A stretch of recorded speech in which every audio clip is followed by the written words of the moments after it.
नमस्कार मित्रांनो, मी शैक्य वकील.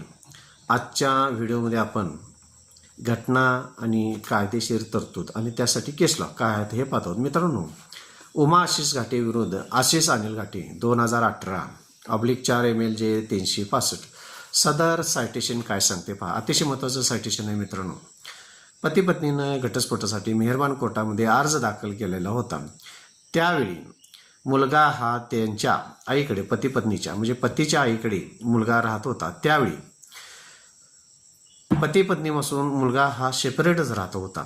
त्यावेळी मुलग्यानं पती पत्नीकडे पोटगीसाठी अर्ज दाखल केला होता आणि मुलग्याचं असं मत होतं की आईवडिलांचा घटस्फोट चालू आहे आणि मला पोटगी मिळाली पाहिजे, माझ्या शिक्षणाची तरतूद झाली पाहिजे, त्यासाठी पोटगीचा अर्ज टाकला होता. पण त्या मुलांना पती पत्नीला किंवा आईवडिलांना भेटायची इच्छा नव्हती आणि तसं पती पत्नीनं मेहरबान कोर्टामध्ये सिद्ध करण्याचा प्रयत्न केला की आम्ही मुलग्याला पोटगी देऊ शकत नाही कारण तो आम्हाला भेटू शकत नाही.